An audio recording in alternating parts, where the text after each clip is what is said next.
Hey guys, welcome back. I hope you are having an amazing day. Let's get right into the stories. The first one is an entitled people story. My family has owned a 60-acre farm just outside of town for over 100 years. It's nothing fancy, just some fields, a small barn, and a little farmhouse. But it's been in our family for generations. My parents worked that land their whole lives and raised me and my siblings there. Some of my best childhood memories were helping my dad feed the chickens and riding on the tractor with my mom. When I got older, I moved away for college and a job in the city, but the farm was still dear to my heart. I'd visit often to help my aging parents with whatever needed to be done. We always talked about how one day I'd move back and take over the farm. Well, about 5 years ago, I finally made that move back home. My parents were getting too old for the day-to-day farm work, and my job in the city had me burnt out. Moving back to the farm felt right. My plan was to start small, just grow some crops to sell at the local farmer's market until I got the hang of things. Then someday take over all the land and have a full working farm again. Things were going well until about a year ago when I got a knock on my door from a man named Philip. He introduced himself as the president of the Oak Hills Homeowners Association. I had heard of them. They were the neighborhood right outside the farm property. Upscale houses selling for way more than I could ever afford. Philip explained that the homeowners associations had plans to expand into my family's farmland. Since my property bordered their neighborhood, they wanted me to join the homeowners associations. That way, they could have jurisdiction over my land for their expansion plans.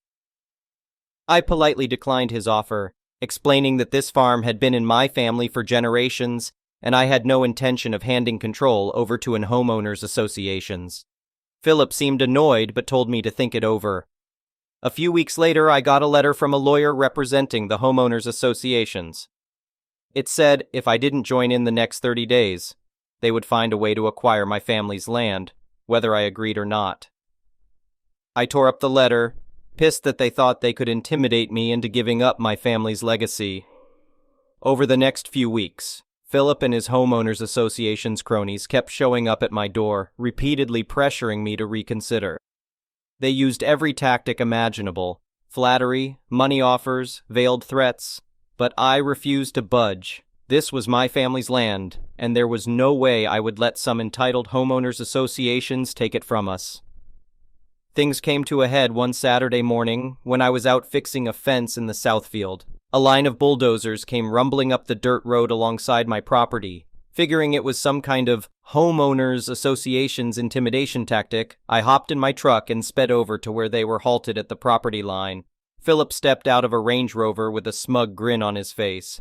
He announced that they were there to start grading the land in preparation for building the new phase of homeowners association's homes.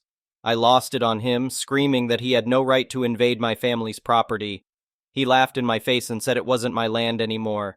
Fuming with anger, I jumped back in my truck and raced to my parents' house where I knew they kept all the property records. I grabbed the deed and any other documentation I could get my hands on.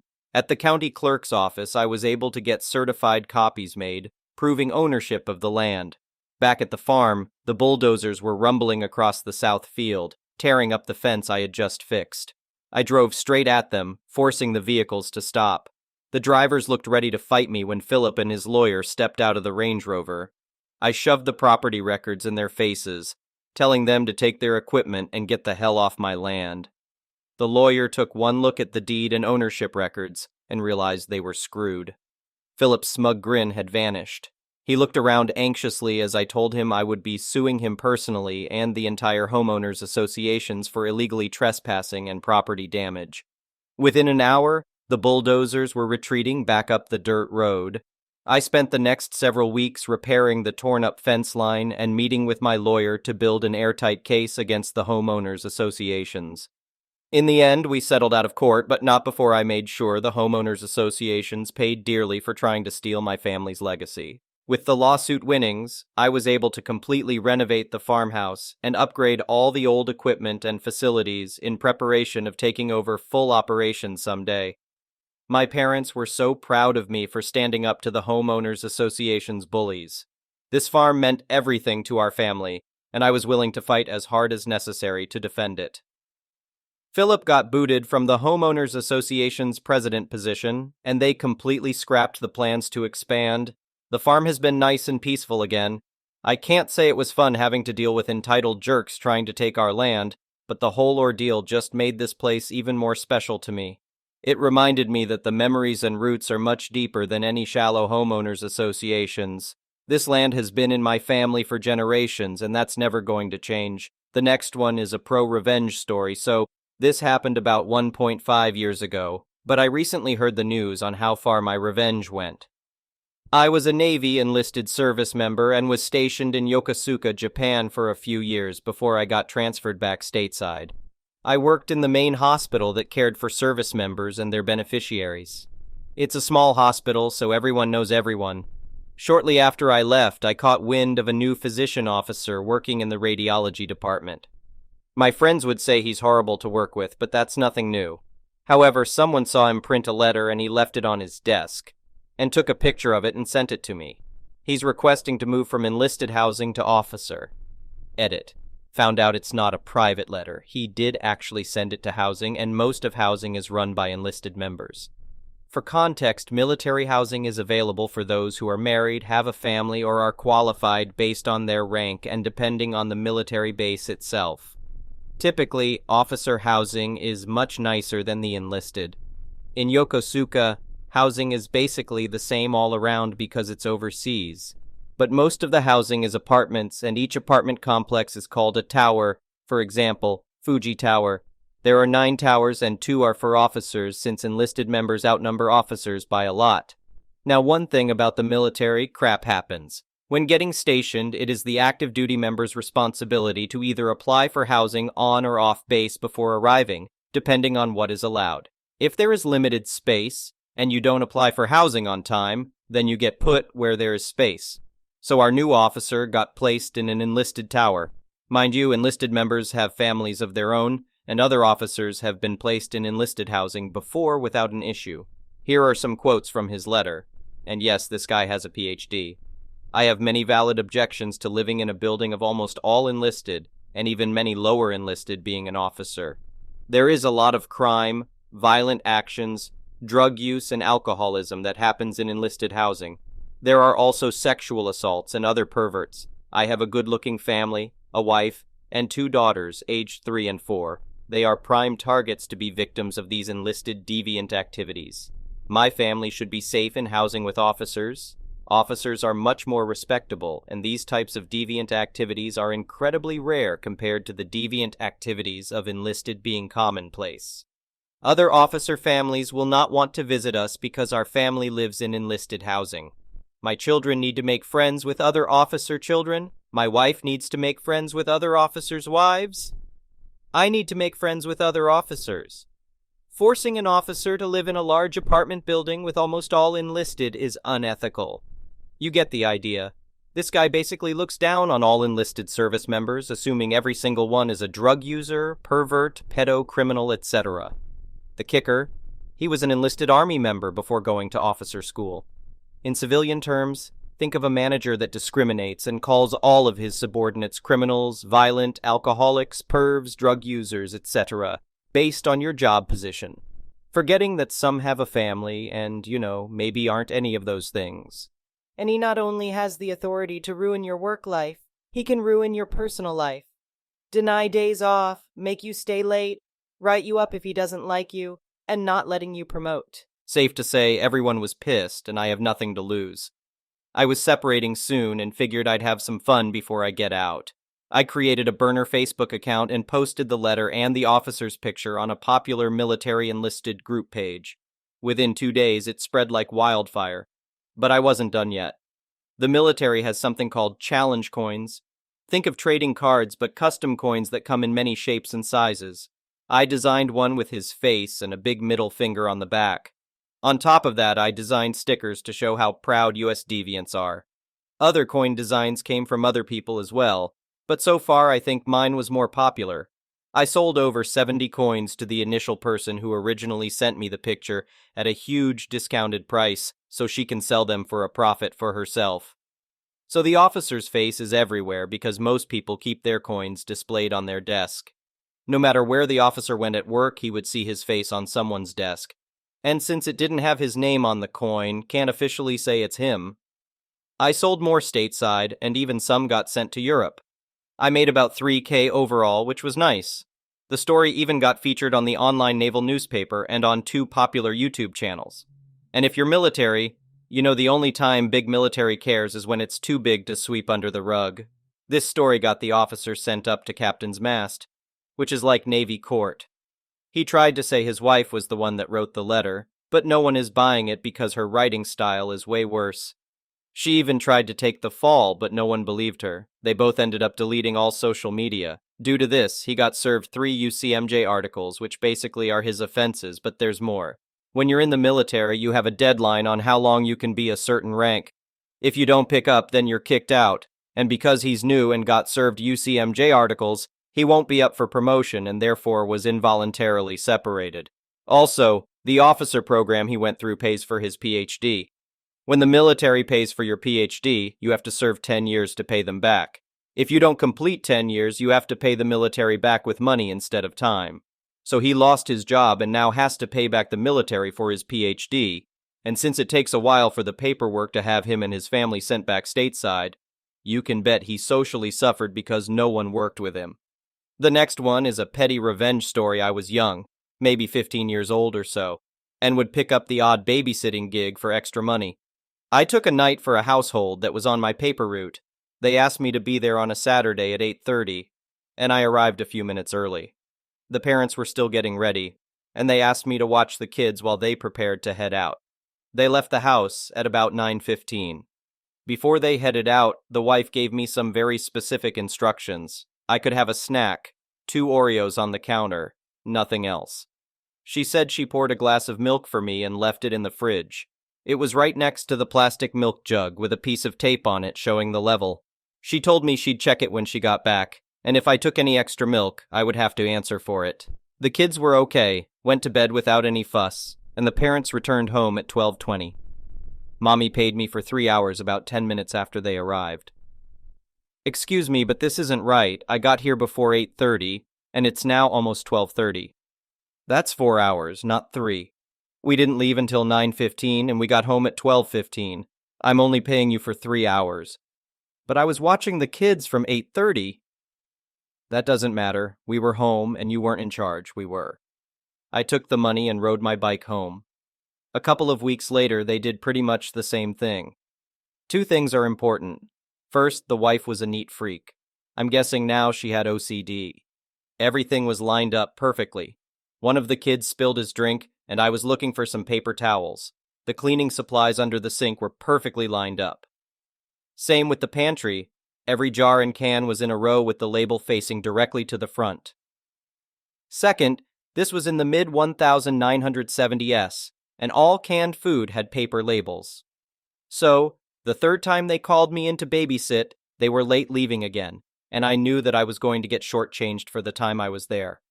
I was steaming, so I went into the pantry and tore the labels off each and every can, all of them. She had a shelf for Campbell's soups, another for canned veggies, another for canned fruits, and I scrambled the unlabeled cans. When they got home, sure enough, wifey tried to shortchange me. You know what?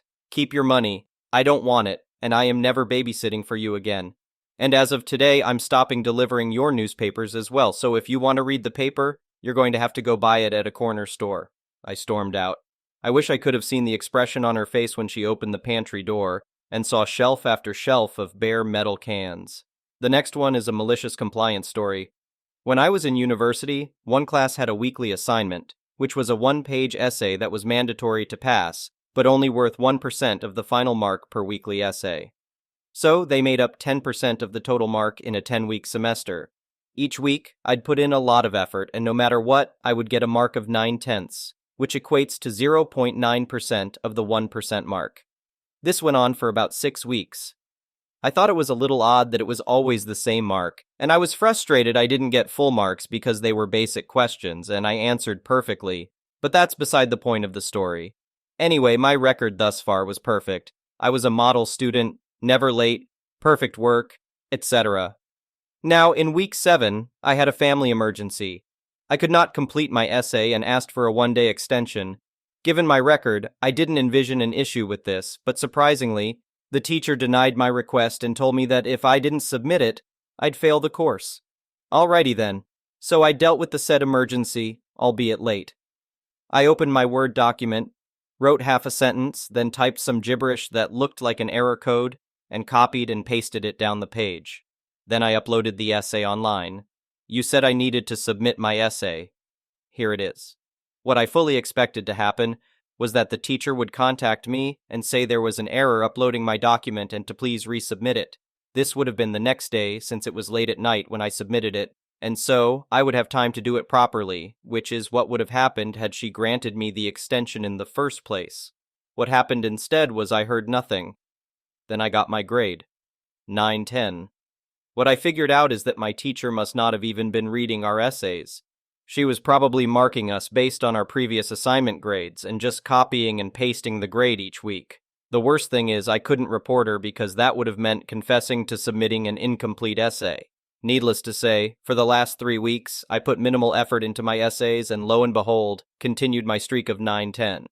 The next one is an entitled People Story. I, 25M, have been working since I was 16, and my first ever job was one I know many people share: McDonald's.